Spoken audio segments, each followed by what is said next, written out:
Welcome to Love It or Leave It. I'm your guest host, Ian Karmel. If you think the Love It or Leave It team had the foresight to book a gay host for the first show of Pride Month, you'd be wrong. I'm straight.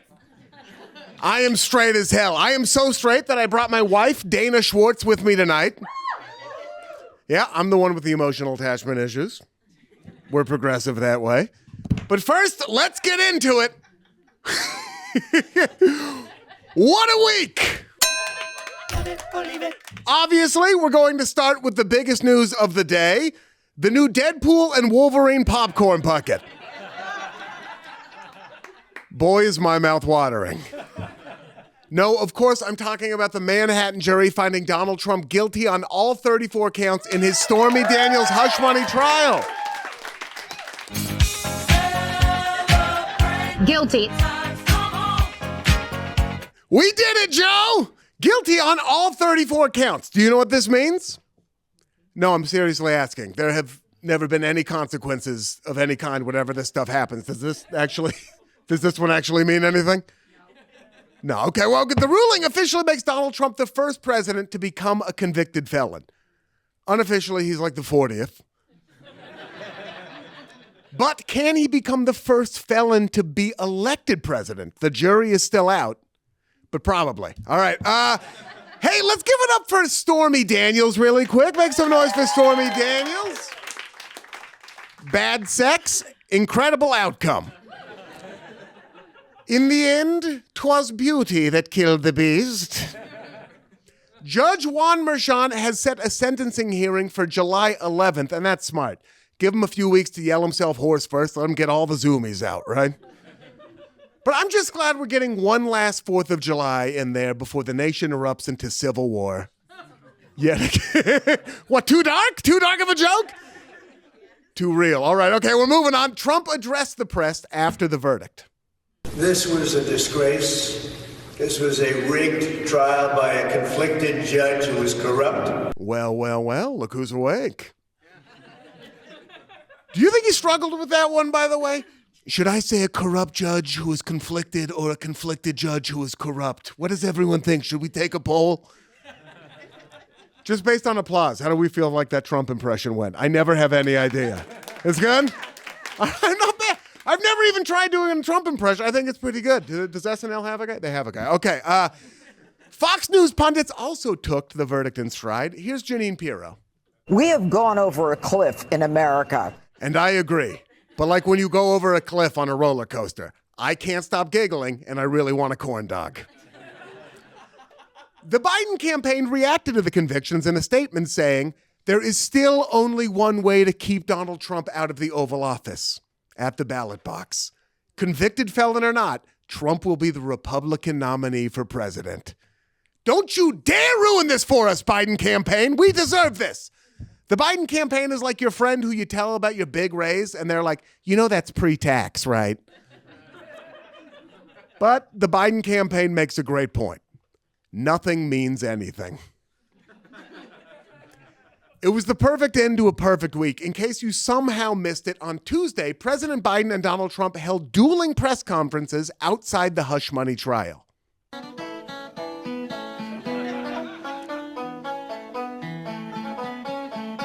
That's right, it's the 3 most exciting words in politics. Dueling press conferences. This is like Coachella for people who fall asleep to this podcast. I actually think this is a great idea. We should start doing more stuff outside of the Trump hush money trial. Have the NBA draft there. The Spurs drafted Victor Wembanyama, here with analysis, the necrotic corpse of Steve Bannon. Biden came out swinging at his press conference, dispatching actor Robert De Niro and former Capitol Police officers present on January 6 to attack Trump in the press. And yeah, Robert De Niro was the name that Biden tossed out there when he was trying to remember Pete Buttigieg. But you know what? It worked out.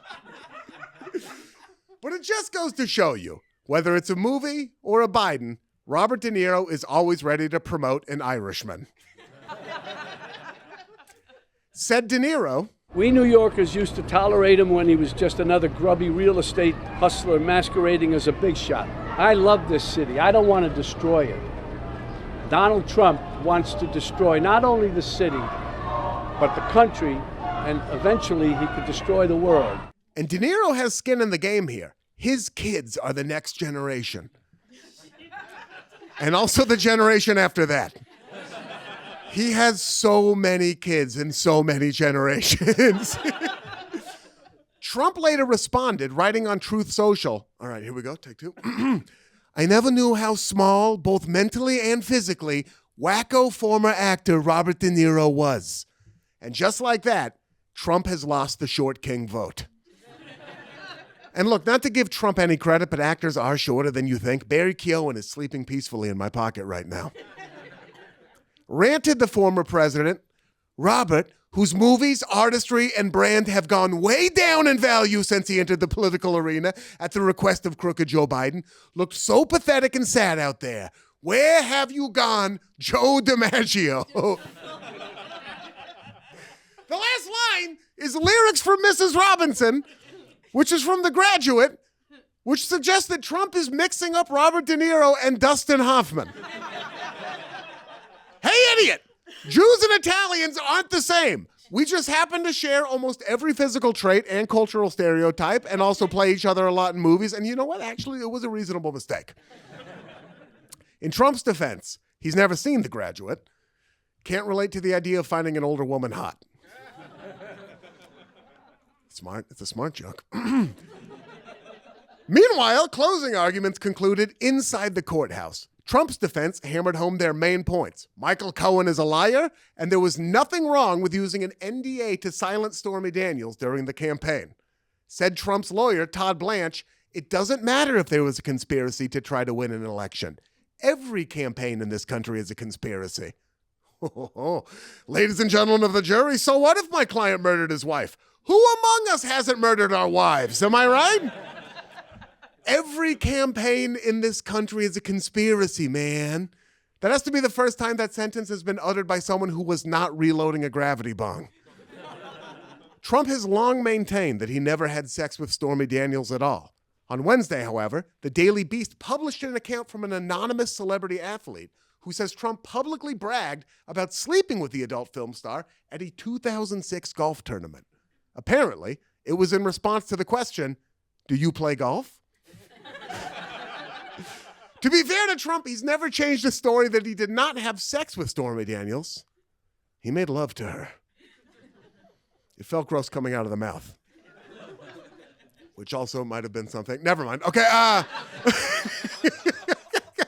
Speaking outside the court as the jury began their deliberations Tuesday, Trump told reporters, Mother Teresa could not beat these charges, but we'll see. In the alternate reality where Mother Teresa had sex with Stormy Daniels and tried to cover it up because she was running for president, can she beat the charges? Isn't even my 10th question. Supreme Court Justice Samuel Alito said in letters to Congress this week that he will not recuse himself from the court's January 6 cases, despite having flown Stop the Steal flags at 2 of his homes. Is he prejudiced in favor of Trump? I'd say just a little bit.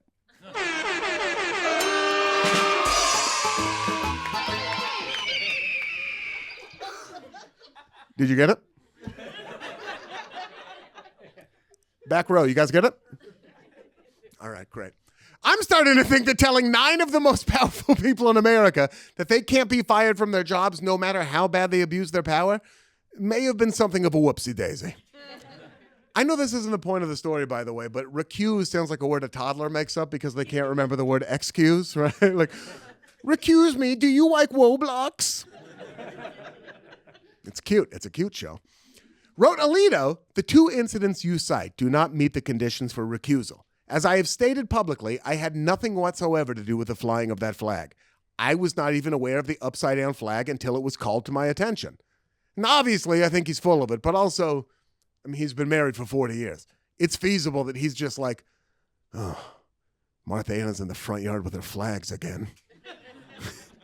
Alito once again claimed that his wife was solely responsible and wrote, my wife is a private citizen and she possesses the same First Amendment rights as every other American. She makes her own decisions and I have always respected her right to do so. Now, as far as some of my wife's other rights are concerned, No, he didn't actually say that last part. I think it does say something that some of the people in the audience were like, oh my God, he said it out loud. But added Alito, my wife is fond of flying flags. I am not. How do these crazy kids make it work, right? It's a classic story, really. Constitutional originalist boyfriend, flag enthusiast girlfriend. Over in Tennessee, Republican candidate for state Senate Charlie Cooper was dinged after potential voters noticed him posting AI headshots of himself in which he looked appreciably hotter. Take a look. I don't see it. I don't know. Eagle-eyed observers first suspected something was amiss when it came to light that Cooper is not, in fact, a Los Angeles area real estate agent.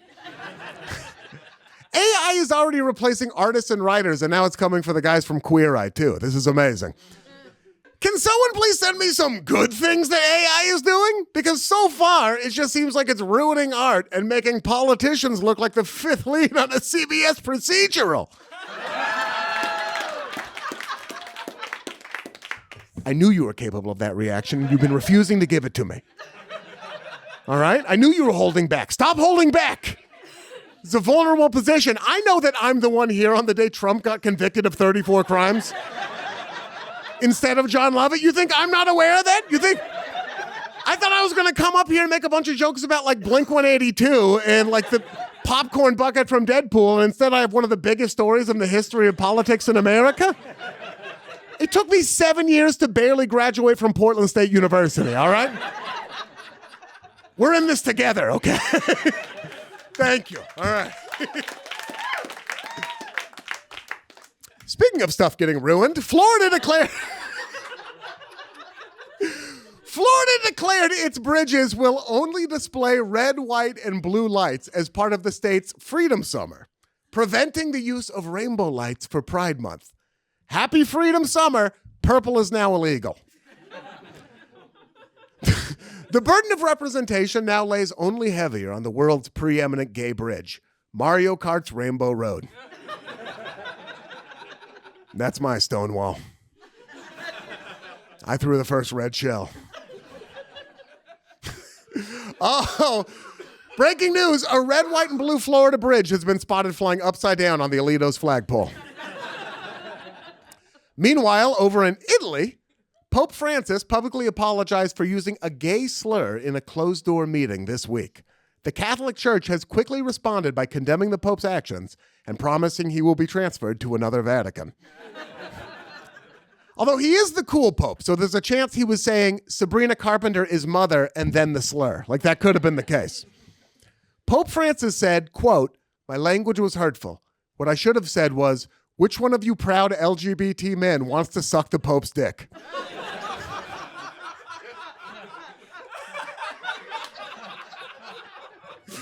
When asked what he thought of gay men entering the priesthood, the Pope reportedly said there was already too much frottigini in the seminaries for his liking. Oh my God, I ordered that at dinner last night. I have to imagine that it softens the blow somewhat when the slur sounds like it's full of ricotta cheese. I want the audience in here and at home to know that I did not enjoy repeating that term at all. But hey, when in Rome.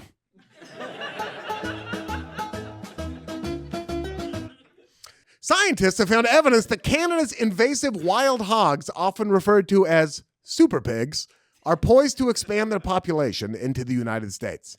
I have just one question about this. Hogs. I don't want to see that shit. The only wild Canadian hogs I want to see are the following in order: Ryan Gosling, Keanu Reeves, Joshua Jackson, and purely out of curiosity, Jay Baruchel. In entertainment news, Furiosa, a Mad Max saga, came to a screeching halt last weekend, making only $31 million in theaters on a budget of over $168 million. Damn. More like Anya Taylor sad. More like a Sad Max saga. Better. Wow. Wow, I knew there were a lot of films of the Mad Max saga, but I didn't realize we were already up to chapter 11.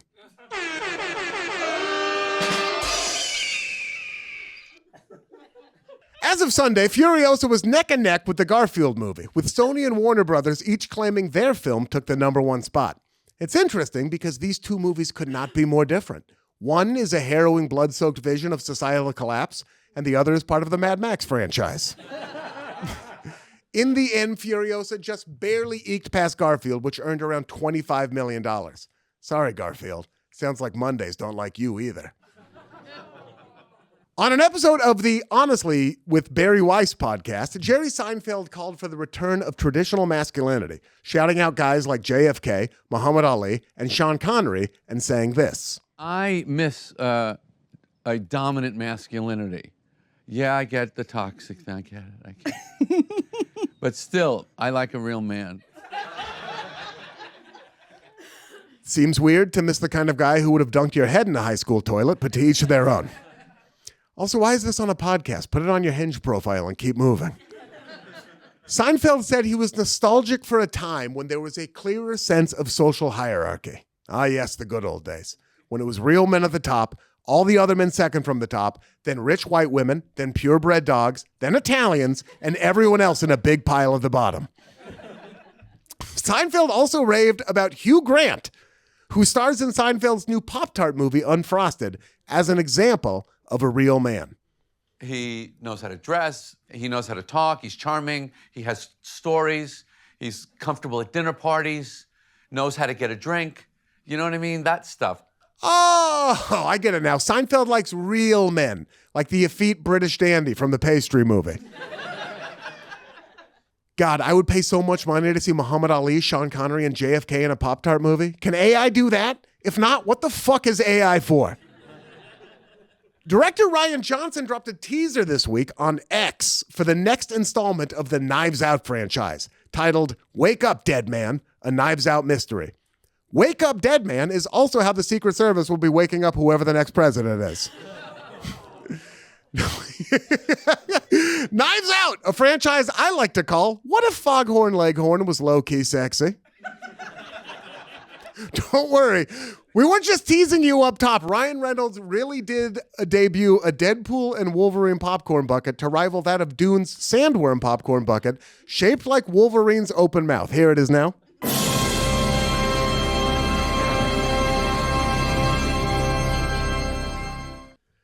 I'm old enough to remember when you put your penis in the bottom of the popcorn bucket.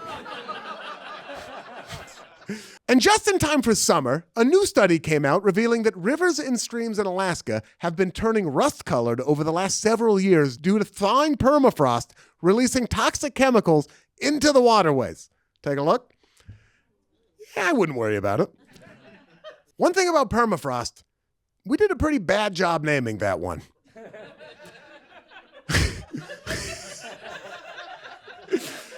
This is bad news for those of us who had a ton of money riding on the rivers are turning orange for some sort of non-apocalyptic reason.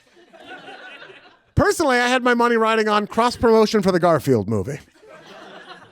A deep-sea explorer and billionaire real estate investor have teamed up to develop a new submersible that can visit the Titanic wreck site to prove that it's actually super safe. You know what they say? Those who don't learn from history are doomed to have an uncontrollable boner. For the Titanic, for some reason. You guys didn't have any problem with it. Once they can come up with a design that's safe, the team plans to move on to other challenges, like designing one that isn't a costly, tedious ordeal that's like desecrating a mass grave from inside a drainage pipe filled with other people's farts. Look, I'm not saying it's good that OceanGate founder Stockton Rush died. I'm just trying to get as close as I can to saying that without getting in trouble. And finally, a Michigan woman has named her baby Lily after the seafood restaurant where she wound up giving birth. Lily was then introduced to her older sister, Bathtub at Radisson. And now a little segment we're calling America's Least Wanted. This week, we're headed to Pennsylvania, a place whose chief exports are the Declaration of Independence and football fans who huck batteries at people. The Commonwealth of Pennsylvania, don't you dare call it a state, you no good sons of bitches, is back in the headlines because Joe Biden needs those sweet, sweet electors come November. But Democrats also need three-term incumbent Bob Casey to hang on to his seat as well. And his Republican challenger? Dave McCormick, who, like all of our greatest champions of the common man, is a former hedge fund CEO.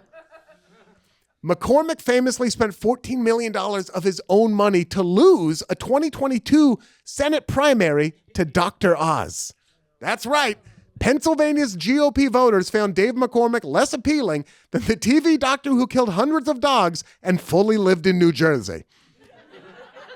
For $14 million, he could have bought a yacht, invited Dr. Oz on it, and then pushed him overboard in international waters.